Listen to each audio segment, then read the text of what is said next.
Hi, welcome back to another episode of Snap Copy's Snappy Copy Tips. I'm James Turner. Yay! And I'm Leanna Patch. And I'm wearing the same clothes you've seen in other videos. And so is James. Now, why And is that's that? that's because I'm so glad you asked. That's because we're being efficient. We're practicing efficiency Right by now, batch recording our videos. this is what it looks like. Yeah. Drink it in. Uh, Again. so naturally, when we were thinking like, what should we talk about on this video? We're like efficiency, because like, look at us go making multiple videos in the same day. And then we were like, how can we make a short 5 to 9 minute helpful video on the very small, narrow topic of efficiency? Very narrow. So here we are. Yes, the narrowest. It's like a whole shelf in a bookstore, but anyway.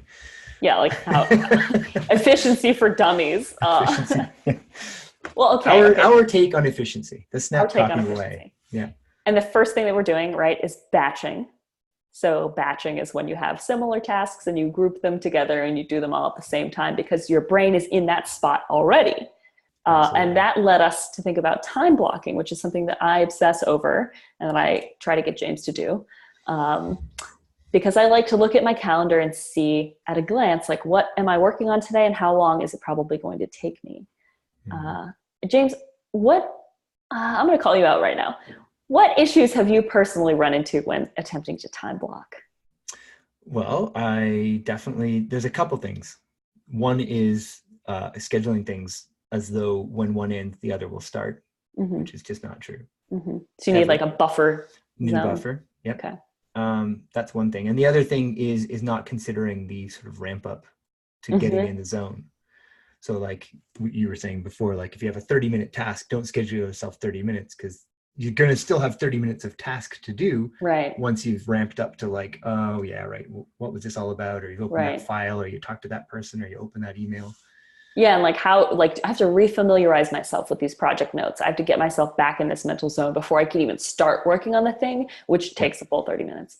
Yeah. And that also ties back into the whole idea of batching things too, right? Right. Yeah. Which I'm going to go there. I'm going to go to the Snap place right away. But with Snap Copy, place.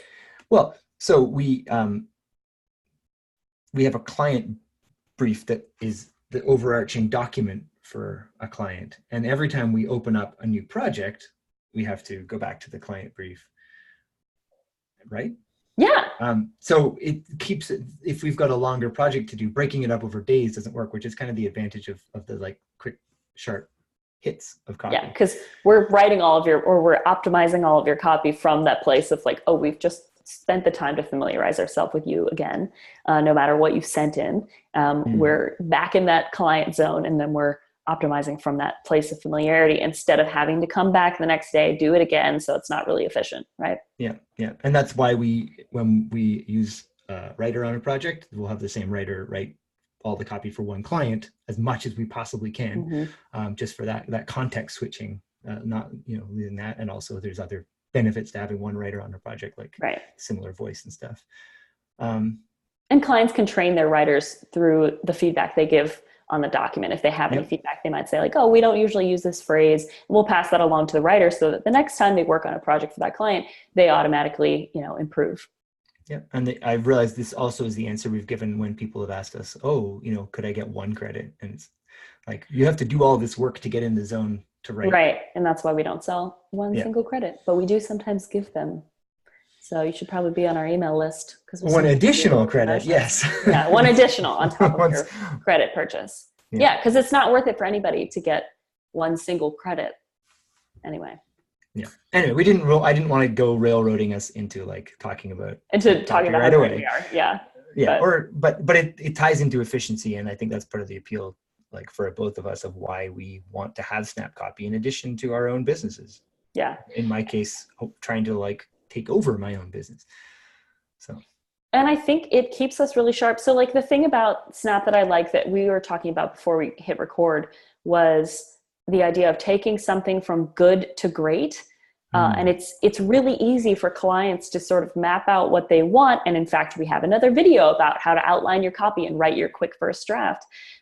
It's really easy for clients to map out what they want or do their quick first draft, but it's pretty hard for a lot of clients to take that rough draft to finished, polished, publishable copy. And that's what Snap does really well, right? So we're like the last leg of the relay race, where you've like run twice around the track and you're like, God, I'm exhausted. Like, why did I do this? I should have just stayed home, which is how I always feel when I work out. And then you hand us the baton and we're like, oh God, here we go. You know? Yeah. We're fresh. Exercise is hard. Yeah. We're fresh set of eyes. Yeah. I definitely wasn't hanging out at like the 400-meter line, smoking a cigarette, being like, when is this race going to be over? I'm French in this scenario. I like it. Why in wouldn't conclusion, you? Snap is French relay racers. The finishers. I like that. The last runner in a relay. The finishers. The relief pitcher, if you're wanting to go down, to a baseball analogy, like, the baseball analogy. People, or like the substitutes in soccer, like where they just like strategically bring in people at the end who are really good in short bursts. This is a much more family-friendly analogy than the one we had before. You never know. Because I did want to go back. I want to go back to that idea of time blocking that we talked about. And so you have the buffer zone, but you also have what you call the fudge factor. Oh. Which is where, you're getting into the project and you might like, oh, you've gone a little bit down this avenue and you've decided to come back and like go a different way. So like if you build in extra time, you're going to get a better end result. And it doesn't have to be that much time, maybe 5 to 10 minutes. The fudge factor is a real thing.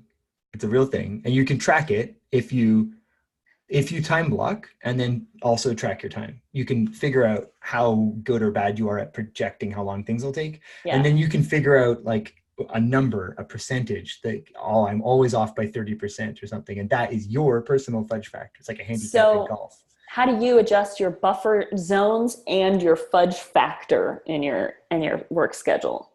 So with that, you mean? Yeah.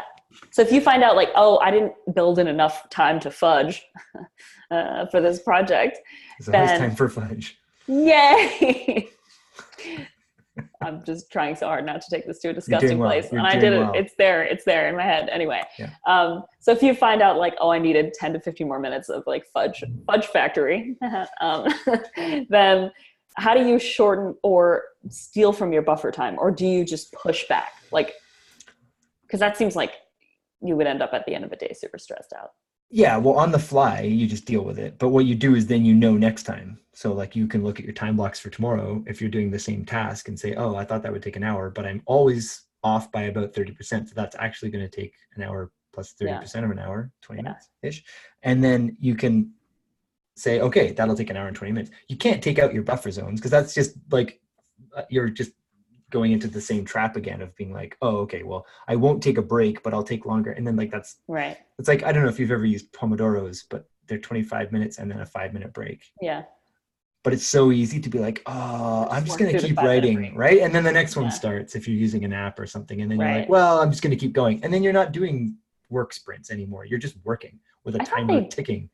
I thought they did say that you can like, skip a break every now and then because if you're in the zone, they don't want to disrupt you. Well, yeah, there's like a whole bunch of theory around it. But the point is that you can't, if you need breaks, if you need buffers, the fudge factor can't take those away. It just means that now you've got oops, I guess I need to schedule an hour and 20 minutes and then have a 10-minute break. So I do think there's also, and this is probably like the last point I have for this subject because it's been a wild and rambly discussion that touched lightly on butt stuff. There's the flip side of this time blocking thing where you know how long something takes you, but you're also maybe nervous about this particular task. And I think clients fall into this trap a lot when they're like, all I have to do is write like 3 short emails for my welcome series. And I just cannot bring myself to do it. And so when they do finally sit down and map out some time for it, they block out like 3 full days. When if they were really in the zone and they were really focused, they would probably only need like 3 hours. Parkinson's law, I believe. No. Is that not like are you not saying like is it Parkinson's law, like the task expands to fill the, yep, I'm pretty sure that's that. I think there's that. I think that's part of it, but I also think there's like the mental stress causes you to think about needing more time. Gotcha. And so what I've started noticing with myself is that I know realistically how long a task will take me when I'm in the zone. And I know how long I might need for a fudge factor, especially if I'm particularly unfocused like that week, which never happens to those watching. I'm like 100% all the time. Having Thanks, a drugs. fudgy week. But our good buddy Justin Blackman said this a long time ago. I think it was in an email where he was like, I challenge myself to see how quickly I can get a task done. So he challenges himself, like if I have to do this thing and I think it's going to take an hour, I'll see if I can do it in 30 minutes.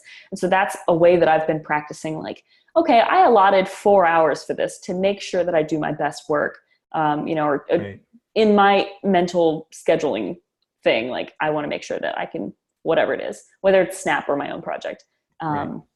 But then if I sit down to do it, I'm like, do I really need 4 hours? What if I could do it in 2 and do a really good job that I'm proud of, that the client is happy with, So that's a nice way to counteract that like mental fear time blocking thing and be more efficient, which was the whole point of this video. Yeah. And I just want to touch on the credit system has helped me a lot, because we like spend a lot of time making sure that a 1 credit job takes the same amount of time and the 2 credit job is twice as long and that sort of thing. Right. And that when I sit down to them, I kind of hold myself to that. Yeah. You sort of know, like, this is what we're aiming for. Yeah. And that helps us keep our deliverables consistent too. Yep. It's really good.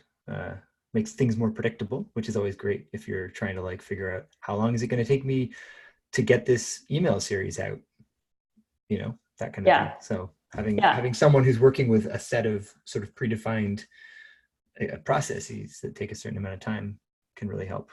Yeah. And also knowing that you have Snap to take your copy from 60% to 100%, like good to done, like good to great done, is really helpful to alleviate some of those mental blocks too. Right. And you can write, not stress that what you're writing is the finished product. So you can just write purposely a quick draft, which usually gets more of your ideas out, and then let someone polish it. Yeah. And is less vague than sitting down to just pump out a bunch of jargon, which we also have a video on. We do. Yeah. Cool. Thanks. I think this is good. Yeah. That was an efficient use of our time. I hope it was an efficient use of your time too. I hope you Thanks for tuning in. See ya. Bye.